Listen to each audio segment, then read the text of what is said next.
तो बनारस में मौजूद हैं। बनारस की साड़ी फेमस है, बनारस का पान फेमस है, और बनारस में अगर कुछ और फेमस है तो हमारे साथ जो ये शख्सियत मौजूद है ये बहुत फेमस है। तो मेरे साथ मेरे चैनल पे आपका बहुत बहुत स्वागत है। जी, आपको और आपके तमाम दर्शकों का मैं भी बहुत बहुत शुक्रिया अदा करता हूँ। अच्छा, आप इतना सोशल मीडिया पे वायरल हैं, लोग आपको इतना सुनना पसंद करते हैं। सबसे पहली बात मैं ये पूछना चाहता हूँ, बीजेपी को इतना टारगेट आप करते हैं, तो आप मुझे बता दिए बीजेपी में और समाजवादी में क्या अंतर आप देखते हैं? देखिए, बीजेपी के जो नेता हैं या बीजेपी के जो मुख्यमंत्री हैं, उन्हों की शादी नहीं हुई है। हाँ। समाजवादी वालों की शादी हो चुकी है। जी। अखिलेश यादव जो परिवार वाले आदमी हैं, जी। कांग्रेस पार्टी वाले परिवार वाले आदमी हैं, ठीक है ना। आपके चाहे तमाम पार्टी के लोग हों, परिवार वाले आदमी हैं। एक परिवार का दर्द एक परिवार वाला आदमी ही समझ सकता है। जिस आदमी का ना घर ना परिवार ना आगे नात ना पीछे पगात, वो आदमी क्या दर्द समझे कि एक परिवार वाले आदमी का क्या दर्द होता है। योगी जी वो भी रंडुए, मोदी जी शादी करके छोड़ दिए, बीजेपी का नेता है ही ऐसे। अच्छा। तो परिवार वाला आदमी समझ सकता है कि अगर घर में बच्चों को पढ़ाना भी है, बिजली का बिल भी जमा करना है, बच्चों को बेहतर शिक्षा भी देनी है, फिर घर में राशन भी लाना है, तो ये सारी चीजें एक परिवार वाला आदमी समझ सकता है।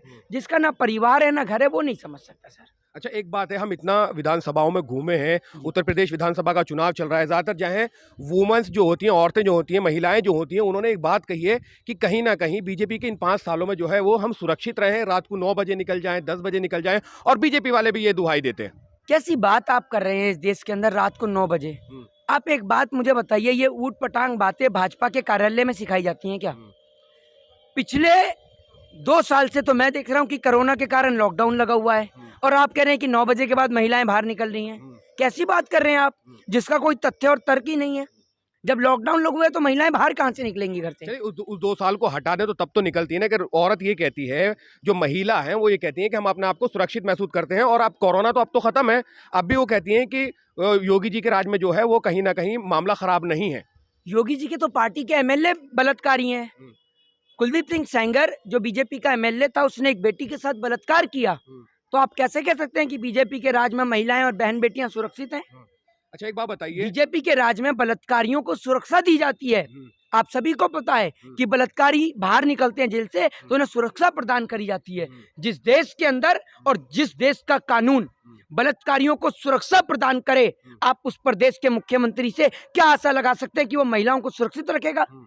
जिस पार्टी का नेता खुद एक महिला के साथ बलात्कार करे, आप उस पार्टी के नेता से क्या उम्मीद लगाएंगे? अच्छा, एक बात बताइए, अमित शाह जी कल बैठ के कह रहे थे प्रेस कॉन्फ्रेंस में कि हम जो है पूर्ण बहुमत से उत्तर प्रदेश में आ रहे हैं। कहां तक आपको लगता है कि बीजेपी इस बार पूर्ण बहुमत से आ रही है? अमित शाह जी की बात उस प्रकार से सत्य है, जिस तरीके से अमित शाह जी कह रहे थे कि हम बंगाल में सरकार बना रहे हैं, जिस तरीके से इन्होंने बंगाल में सरकार बनाई, ठीक उसी तरीके से अब ये उत्तर प्रदेश में भी बनाएंगे। बंगाल में कहां सरकार बनी थी? तो बस उसी तरीके से उत्तर प्रदेश में भी नहीं बनेगी। अच्छा, हर विधानसभा पे लाभार्थी होते हैं, बहुत सारे लोग होते हैं, कहते हैं कि 5 किलो राशन, 10 किलो राशन, सारी चीजें हैं। तो कहीं ना कहीं वो जो वोटर्स है जिसको 10 किलो राशन मिल रहा है, सारी चीजें मिल रही हैं, तो वो कैसे समाजवादी की तरफ को मूव करेगा? हमने मांगा रोजगार, हमने मांगी नौकरी, हमने मांगी हेल्थ, हमने मांगी एजुकेशन, आपने थमा दिया 5 किलो के आटे का कट्टा। योगी जी कहते हैं कि लोग लोग 5 किलो से ज्यादा आपका तो प्रचार नजर आ रहा था। आप एक बात मुझे बताइए, आप पत्रकारिता कर रहे हैं, अगर आपको पत्रकारिता करने के बजाय ये आपके हाथ से देश का चौथे स्तंभ का माइक छीन के मैं आपके हाथ में 5 किलो आटे का कट्टा दे दूं, तो आपको 5 किलो आटे का कट्टा चाहिए या आपको रोजगार चाहिए? आप बताइए, मैं आपसे पूछता हूं। मुझे मेरा रोजगार चाहिए, मैं सीधी खरीद बात है। सकता हूं, तो मुझे जिस कोई तरीके से आपको रोजगार चाहिए, रोजगार आने के बाद आप बेहतर शिक्षा भी ले सकते हैं, बेहतर स्वास्थ्य ले सकते हैं, और आप राशन भी ले सकते हैं। ठीक उसी तरीके से एक रिक्शा चलाने वाला व्यक्ति भी ये चाहता है कि अगर मैं रिक्शा चलाता हूं, मैं मेहनत करता हूं, मैं मजदूरी करता हूं और अपने बेटे को पढ़ाता हूं, तो मेरा बेटा एक वकील बनने का, एक एडवोकेट बनने का, एक डॉक्टर, एक इंजीनियर, एक लॉयर बनने का हक रखता है, वो रेलवे में नौकरी पाने का हक रखता है, और ये हक और ये अधिकार उससे कोई नहीं छीन सकता। वो चाहता है कि उसको 5 किलो राशन नहीं, उसके बेटे को रोजगार दिया जाए। योगी जी से आपको बहुत मोहब्बत है, तो आपने योगी जी का वो इंटरव्यू जरूर सुना होगा जिसमें बैठ के उन्होंने ये बात कही थी कि हमारे पास वैकेंसी तो है, लेकिन इस तरह के लोग क्वालिफाइड नहीं है जो उनको क्वालिफाई कर जाए। क्वालिफाइड तो आपकी पार्टी में भरे हुए हैं। अमित शाह जी कितने क्वालिफाइड थे जो गृह मंत्री बन गए? प्रधानमंत्री नरेंद्र मोदी कितने क्वालिफाइड थे जो प्रधानमंत्री बन गए? स्मृति ईरानी कितनी क्वालिफाइड थी जो शिक्षा मंत्री बन गई? बताइए ना आप मुझे। आप बात करेंगे क्वालिफाइड की, निकालिए डिग्रियां, निकालिए डिग्रियां, आपकी डिग्रियां और वो जो रेलवे में बैठ के प्रदर्शन कर रहे थे उन बच्चों की डिग्रियां मिलाइए, पता चल जाएगी। अगर उनकी डिग्रियां आपसे बेहतर निकली तो क्या आप अपने पद से इस्तीफा देके इस देश के नौजवान को कुर्सी पे बिठाएंगे? बताइए। अच्छा, एक बात और बताइए मुझे, इस 388 विधानसभा पे आप हरीश जी को, मिश्रा जी को, बनारस वाले मिश्रा जी को इलेक्शन में उनके साथ हैं, तो मीम पार्टी को ज्यादातर लोग ये कहते हैं कि वोट कटवा पार्टी है, बीजेपी को फायदा पहुंचाती है, बी टीम है, तो इसके बारे में आपका क्या ख्याल है? पहली बात तो ये कि लोकतंत्र में सभी को चुनाव लड़ने का अधिकार है। बिल्कुल मेरी एक बहन समाजवादी पार्टी से काजल निषाद जी चुनाव लड़ रही है गोरखपुर से। जी। मेरे एक भाई हरीश भाई वो चुनाव लड़ रहे हैं ओवैसी साहब की पार्टी से। मेरी एक और दोस्त वो कांग्रेस से चुनाव लड़ रही हैं। हमारे भाई लोग सभी जगह से चुनाव लड़ रहे हैं। लोकतंत्र में सभी पार्टियों को चुनाव लड़ने का अधिकार है, और चाहे अखिलेश यादव जी हों, चाहे राहुल गांधी जी हों, चाहे प्रियंका गांधी जी हों, चाहे मायावती जी हों, चाहे चंद्रशेखर आजाद जी हों, चाहे फिर आपके बैरिस्टर असदुद्दीन ओवैसी साहब हों, सभी लोग एक मजबूत विपक्ष की भूमिका को अदा करते हैं इस देश के अंदर। और मैं यहाँ किसी पार्टी को रिप्रेजेंट करने के लिए नहीं खड़ा, मैं यहाँ अपने भाई हरीश मिश्रा को रिप्रेजेंट कर रहा था, वहाँ समाजवादी पार्टी के तौर पे बहन काजल निषाद को रिप्रेजेंट कर रहा था, और वहाँ कांग्रेस के तौर पे अपनी दोस्त को रिप्रेजेंट कर रहा था। अच्छा, लास्ट 2 रिएक्शन चाहिए। एक तो यूक्रेन में जो क्राइसिस हो रहा है, जो कॉन्फ्लिक्ट चल रहा है रशिया के साथ, वहाँ से जो स्टूडेंट आ रहे हैं उनको कहीं ना कहीं गंगा का जो वो नाम दिया गया उससे कितने सहमत हैं आप? एक बात आप मुझे बताइए, यूक्रेन में दिखाया जा रहा है कि मोदी जी ला रहे हैं, मतलब कि आप कह रहे हैं ये निकाला मोदी जी ने फोन,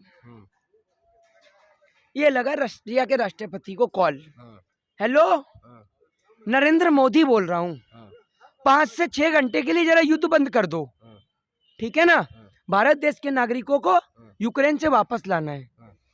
ये कटा फोन, ये मिला यूक्रेन, हेलो 56 इंची सीने वाला नरेंद्र मोदी बोल रहा हूँ, जरा 5 से 6 घंटे के लिए युद्ध बंद कर दो, भारतीयों को वापस बुलाना है। ये कटा फोन, ये देश की मीडिया दिखा रही है। अच्छा, मतलब इतने पावरफुल हो गए मोदी जी कि युद्ध बंद करा के वहां से लेके आ रहे हैं। और अभी जो एक भारत देश का वहां पे बेटा मारा गया उसके लिए क्या कहेंगे आप?